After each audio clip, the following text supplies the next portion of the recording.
So దేవాలయం ఎక్కడుంటే అది దేవుని ఇల్లు. ఇది రెండవ ఇల్లు. మూడవ ఇల్లుని జ్ఞాపకం చేస్తారు. ప్రకటన గ్రంథము 7వ అధ్యాయము 15వ వచనం ఒకసారి చూడండి. 7:15. అందువలన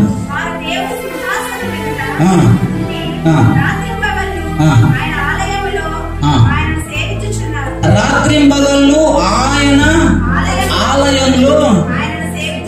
ఎక్కడ ఆయన ఆలయము? అక్కడ చదవబడిన వాక్య భాగాన్ని బట్టి మీరు ఆన్సర్ చెప్పాలి. ఎక్కడుంది దేవుని సింహాసనము?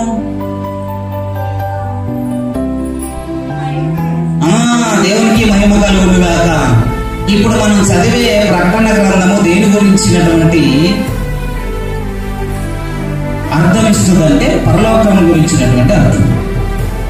మళ్ళా చదవండి ఆ మాటను. అందువలన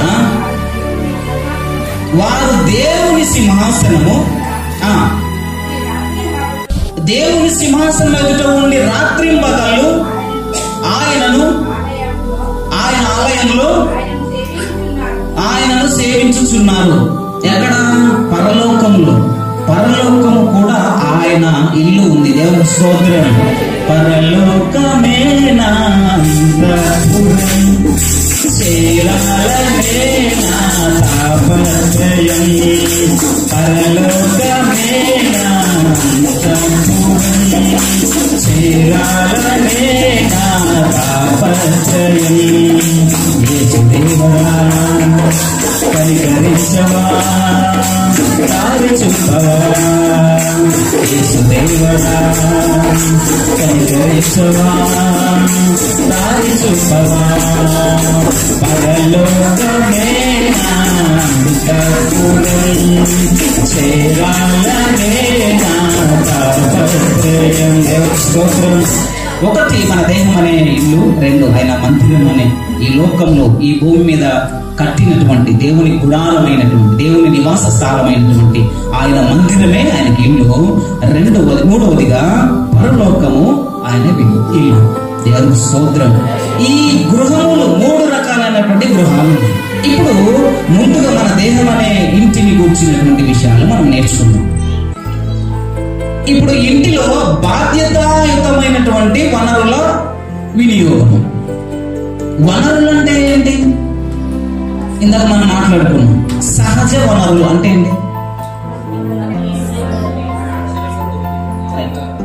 సహజ వనరులు అంటే సహజంగా ఉన్నటువంటి వనరుల్ని సహజ వనరులు అంటారు. ఏంటా సహజ వనరులు? ఒకటి గాలి, నీళ్లు,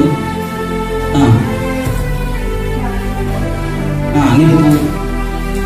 గాలి, నీరు, నిప్పు, చెట్లు. పర్వాలేదు. ఒక్క మాటతో తేలిపోతుంది. ఏ భూతాలట? దేవునికి స్తోత్రం. పంచభూతములు. భూతం అంటే మరలా అది వేరే అర్థమవుతుంది. భూతము అనే మాటకు చాలా అర్థాలు ఉన్నాయి. భూత భవిష్యత్, వర్తమాన భూత భవిష్యత్. సో జరిగిపోయిన దాన్ని కూడా భూతం అంటారు. భూతం అంటే కలిగి ఉన్న దానిని కూడా భూతం అంటారు. సో ఇప్పుడు పంచభూతములు అనగా మనకు ఉపయోగపడేవి, దేవుడు మనకు ఉచితంగా అనుగ్రహించినటువంటి ఈ పంచభూతములను మనం ఎలా వాడుకోవాలంటే బాధ్యతాయుతంగా వాడుకోవాలి. దేవునికి స్తోత్రం. బాధ్యతాయుతంగా వాడుకోవాలి. బాధ్యతగా ప్రతిదీ కూడా బాధ్యతగా. నీటిని బాధ్యతగా వాడాలి. వాడుతున్నారా? ఇంట్లో నీళ్లను బాధ్యతగా వాడుతున్నారు. ఎవరు బాధ్యతగా వాడతారు తెలుసా? కరువులు ఉంటారు చూడు, వాళ్ళు బాధ్యతగా వాడుతుంటారు కదా. ఇక 24 గంటలు ట్యాప్లు వచ్చే కొన్ని ఉంటాయి. వాటిని ఏం చేస్తారంటే అసలు వాళ్ళకి ఆ నీటి విలువ అనేది వాళ్ళకి తెలియదు. నీటి విలువ ఎప్పుడు తెలుస్తుంది అంటే కొరత వచ్చినప్పుడు తెలుస్తుంది. ఇప్పుడు బాధ్యతగా ఆ వనరులను వాడుకోవాలి. బాధ్యతగా వాడుకోవడం అనేది ప్రతి క్రైస్తవునికి మంచి లక్షణం. ప్రతి క్రైస్తవుడనే కాదు, భూమి మీద ఉన్నటువంటి సర్వ మానవులు, ఏ మానవుడైనా, ఏ జాతి వారైనా, ఏ మతస్థులైనా, ఏ దేశ నివాసులైనా భూమి మీద ఉన్నాడు అంటే వనరులను ఎలా వాడుకోవాలి? బాధ్యతగా వాడుకోవాలి. ఈ బాధ్యత అంతే, బాధ్యతగా వాడాలి వనరులను. ఇది సహజ వనరులు అంటారు. మరి గృహంలో ఉండేటువంటి వనరులు ఏంటి? మన ఇంట్లో ఉండే వనరులు ఏంటి? మన ఇంట్లో ఏమేమి ఉంటాయి? పప్పులు. నిజమే, ఇంట్లో ఉండే వనరులు ఏంటంటే కరెంట్ ఉంటుంది, కరెంటుని మనం జాగ్రత్తగా వాడుకోవాలి. ఇంకా గ్యాస్ ఉంటుంది, గ్యాస్ని మనం ఎలా వాడుకోవాలి, చాలా జాగ్రత్త కదా. మీకు నెల రోజులకి 15 రోజులకి 2 నెలలకి గ్యాస్ అయిపోతుందా అంటే మీరు బాధ్యతగా వాటిని వాడట్లేదని అర్థం కదా. వాసన వస్తా ఉంటుంది గ్యాస్, ఇప్పుడు ఏం చేయాలి, పసికట్టాలి. మీ ఇంట్లో గ్యాస్ వాసన వస్తుందన్న విషయము బాధ్యత కలిగినటువంటి వారికి గ్యాస్ లీక్ అవుతుందనే విషయము అర్థమవుతుందా లేదా? హల్లెలూయా. రైట్. దేవుడు ఒక గృహానికి కొన్ని వనరులను అనుగ్రహిస్తూ ఉంటాడు, వాటిని మనం బాధ్యతగా వాడుకోవాలి. మరి మనిషికి కొన్ని వనరులను దేవుడు ఇచ్చాడు, మనిషికి దేవుడు వనరులు ఇచ్చాడు. ఏంటా వనరు? మీకున్న వనరు ఏంటో చెప్పండి, నేర్చుకుందాం. మనిషికి దేవుడు ఇచ్చిన వనరు ఏంటి? రైట్. దేవునికి మహిమ కలుగును గాక. జ్ఞాపక శక్తి ఒక వనరు. జ్ఞాపక శక్తి కలిగినటువంటి వారు వేటిని జ్ఞాపకం ఉంచుకోవాలి? బాధ్యత కలిగినటువంటి వారు వేటిని జ్ఞాపకం ఉంచుకోవాలో వాటిని జ్ఞాపకం ఉంచుకుంటారు. బాధ్యత లేనటువంటి వారు పిచ్చి పిచ్చినన్నింటినీ జ్ఞాపకం ఉంచుకోరు. నాకు తెలుసు రాను ఆ రోజు అన్నా, నాకు గుర్తే ఉందంటారు. ఇప్పిన బట్టలు ఎక్కడ పడేసిందో కూడా తెలియదు, ఏమో ఆడపడిందో, జేబులో ఉన్న పెన్ను ఎక్కడ పడిందో కూడా తెలియదు. ఈ మాత్రం గుర్తుండదు. ఇంట్లో పలానా వస్తువు ఎక్కడ పెట్టామనంటే గుర్తుండదు. ఏం గుర్తుంటది? మన ఫోన్ ఎక్కడ గుర్తుంటది, దానికి ఎంత పాస్వర్డ్ పెట్టినో అవి గుర్తుంటాయి.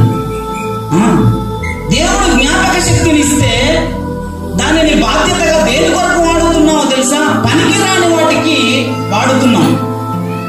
కాబట్టి ప్రియమైనటువంటి దేవుని బిడ్డలారా, దేవుడు మనిషికి ఇచ్చినటువంటి వనరు ఏంటంటే శక్తిని ఇచ్చాడు, బలం ఇచ్చాడు, ఇదే వనరు. జ్ఞానం ఇచ్చాడు, మంచి తెలివితేటలు ఇచ్చాడు. ఎంత తెలివితేటలో తెలుసా? మనం కూర్చున్న దగ్గరకి అన్ని వస్తాయి. దేవునికి స్తోత్రం. సాంకేతిక నైపుణ్యం, సాఫ్ట్వేర్, ఇలాంటి వనరులన్నీ దేవుడు మనుషులకు అనుగ్రహించాడు. వాటిని మనం ఏం చేయాలో తెలుసా? బాధ్యతగా వాడుకోవాలి. మీరు రాగానే ఫ్యాన్లు ఆపేసి ఉంటాయా, ఆన్ చేసి ఉంటాయా? ఆన్ చేసే ఉంటాయా? ఆపేసి ఉంటాయి. మీరు రాగానే వచ్చి ఫ్యాన్లన్నీ వేసుకుంటారు. మరి వెళ్ళిపోయేటప్పుడు ఎవరన్నా బంద్ చేశారా? ఎవరు 100కి ఉంటారు.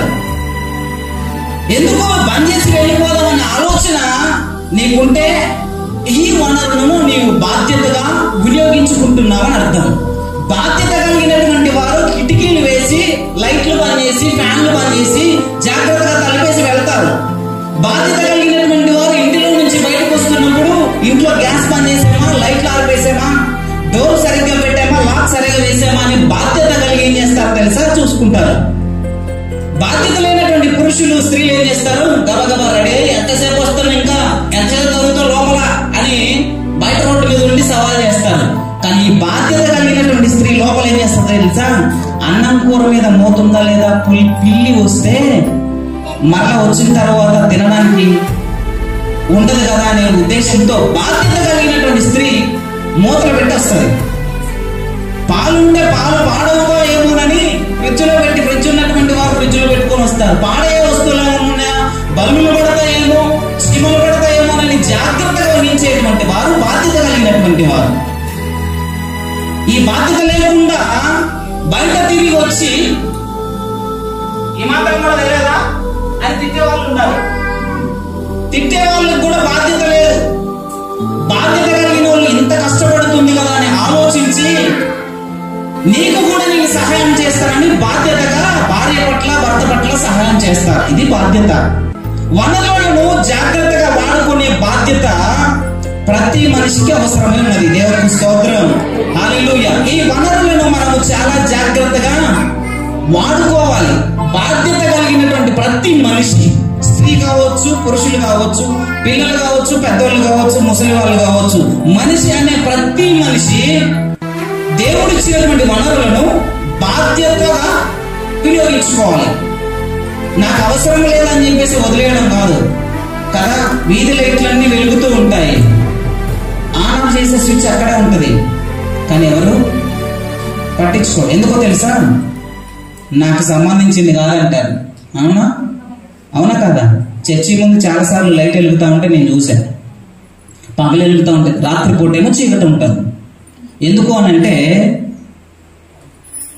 ఆ ఆలోచన, ఆ బాధ్యత అనేది అందరికీ ఉండదు, కొంతమందికి ఉంటుంది. ఈ రోజు దేవుడు ఎందుకు మాట్లాడుతున్నాడు తెలుసా? ఈ బాధ్యత అనేది ప్రతి ఒక్కరికి ఉండాలి. ప్రతి ఒక్కరికి బాధ్యత కనుక ఉంటే సమాజము శాంతియుతంగా ఉంటుంది, ఏ లోటు కూడా ఉండదు. వీటిని బట్టి దేవుని వాక్యంలో ఉన్నటువంటి వనరులను, ఇప్పుడు మనం చదువుకున్నటువంటి 3 పాఠ్యభాగాల నుంచి దేవుడు మనకు అనుగ్రహించినటువంటి వనరులను ఎలా వినియోగించుకుంటున్నాం అనే విషయాన్ని మనం క్లుప్తంగా నేర్చుకుందాం.